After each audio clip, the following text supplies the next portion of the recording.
Bawaane seger ya. Nanging aku mikir, apa aku wis dadi ketua kelas sing apik kanggo kabeh. Kowe sampe ra nanging oh masih prestasi untuk para kalian. Lho, awet esuk wis mikir kalah menang. Ayo santai bae. Kalau aku wis dhewekmu terkenal. Bener, aku ae durung dibantu kok wis enek omongan prestasi. Oke, nanging semesati. Aku mau realistis tanpa takut kita ora bakal maju. Target oke, nanging kudu bareng-bareng. Yang penting kelas ini nyaman. Ku medeni. Kadang kudu terus sabar supaya kita ora gampang nyerah. Abot oke, nanging aja padha musuhan. Wis, ayo mlebu, dirembungke bareng-bareng.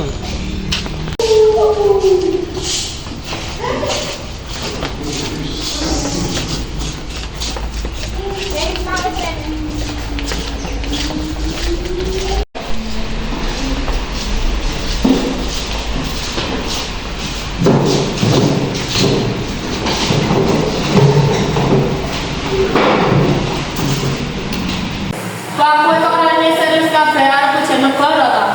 Iki lagi menehi motivasi gratis sing arep berubah. Bukan pidato, aku mau ngajak mikir masa depan kelas. Masa depan kuwi ora mung soal menang, nanging rasa seneng lan tentrem saben dina.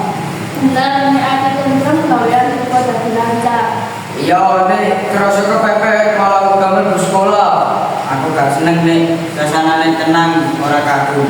Kita kudu owah, dadi wae apik. Nanging piye carane? Cerita sing jelas supaya aku mudeng.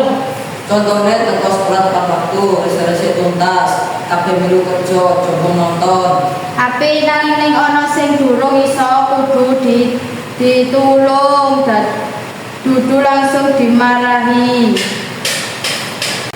Delok wae wingi, resolusi mung sementara wong sing kerja, liyane malah dolanan. Iku mergo kowe ora menehi jadwal sing jelas, dadi kabeh bingung. Aku wae bingung akhire nggawa banyu dhewe. Kan kowe langsung bengok, dadi kabeh wedi lan malah dunungi. Aku nesu mergo kahanan ora maju-maju, aku pengen apik kok. Ngerti nan caramu sing gawe aku loro senajan kita wis nyoba. Yo aku dadi ora semangat nek dibengok-bengok. Wis, ayo mandek. Golek solusi, kudu golek salah. Ayo gawe jadwal tugas sing jelas lan ditulis supaya ora ana sing bingung. Bener mengko aku sing gawe lan tempel ning ngarep. Iki sing gak karepe akhire sing mudeng. Oke, nanging mengko omongane kudu halus ya.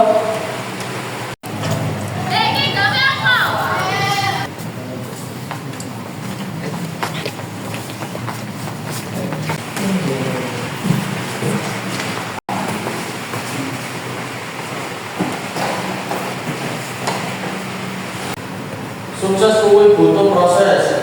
Kaya nandur wit ora bisa ditunda-tunda. Ning prosese ora nyenengke, asline ora bakal awet.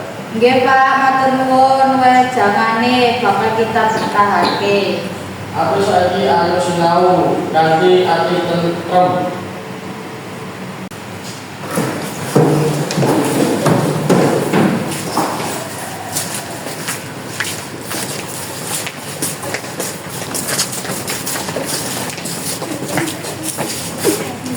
Kim, aku ngerti kowe pengen apik, tapi saben dina krasa tegang terus. Dadi ora kepenak. Aku ora masuk koyo ngono, aku mung pengen kelas iki dadi sing paling apik. Nanging akibate kabeh dadi wedi salah sithik wae. Iya, aku biyen wae njaluk tulung amarga kahanane panas. Aku mewae ora mlebu wedi. Telat sithik wis dimarahi. Aku gak dadi ilang iki nek kakane kaku. Mulane aku seneng iso ngomong koyo ngene. Ayo gawe kelas sing aman. Dadi kabeh omonganku lan lakuku salah kabeh. Aku kira apik jebule gawe salah. Ora salah kabeh, mung caramu wae sing kudu dialuske. Walah ngapurane ya aku janji bakal benarake. Kabeh isih akeh kurang. luwih becik aku mending wae dadi wakil ketua supaya kabeh tentrem. Loh, kok ngono? Aja lunga. Kita lagi golek dalan tengah bareng-bareng. Yo, kowe kuwi semangat kita, tanpa kowe rasane ora lengkap. Kita butuh tegasmu, nanging kan cara sing luwih apik wae. Masalah kuwi lumrah aja nyerah mung mergo beda pendapat. Beban kudu ditanggung bareng, aja dhewe. Sejatine aku dikecewa maneh kaya kelas biyen sing dadi paling pungkaso. Aku digagal maneh. Kita ora bakal gawe kowe kecewa. Kita lakoni bareng-bareng. Senang lan susah bebarengan. Yo, Bim, kowe ora dhewean, kene kabeh ono nang kene. Apik, sing penting imbang antarane semangat karo belajar. Wes rampungake jajane, mengko buratna nesu yen telat mlebu.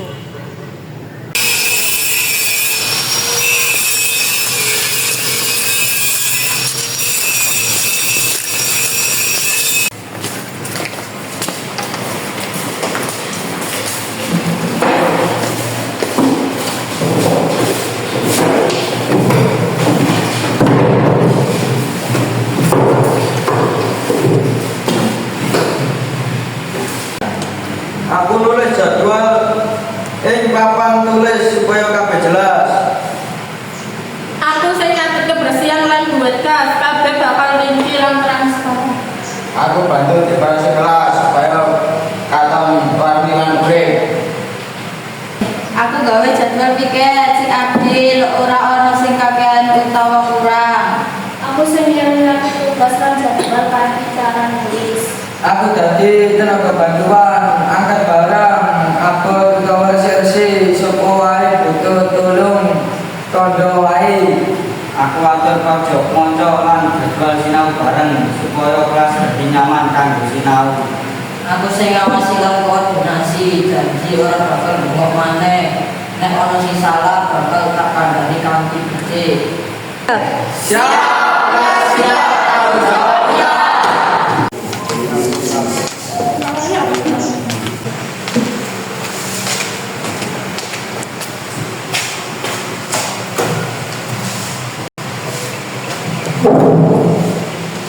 Ibu wis karo wiwit esuk. Kelas iki saiki beda banget, ora ngesek lan rapi, nanging kahanane tentrem lan kabeh kantong seneng. Ibu bunga banget.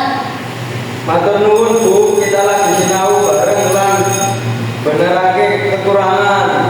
Aku sinau Bu, dari tegas ora kudu nesu utawa pasar, kudu diimbangi karo rasa trimo lan pengertian. Santai lan tanggung jawab iso mlaku bebarengan kuwi sing penting ngerti wektu lan keadaan. Saka beda pendapat, saiki kita wis dadi siji tujuan lan siji ati. Kabeh padha rumangsa duwe kelas iki lan tanggung jawab bebarengan. Ibu bangga banget, iki sejatine makna sekolah lan kekancan. Terusake semangat lan rasa seneng iki.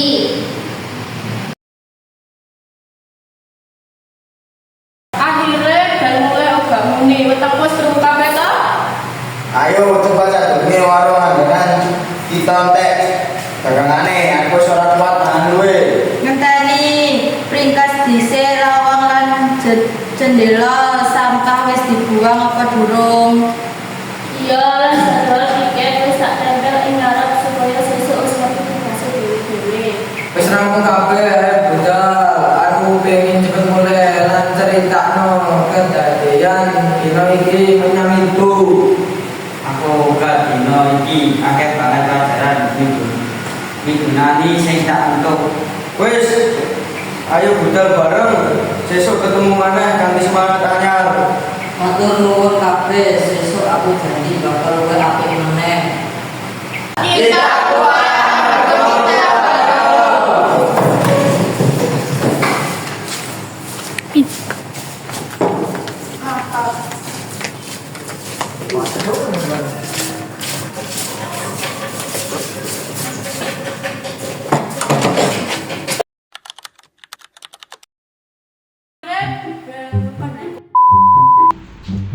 Prestasi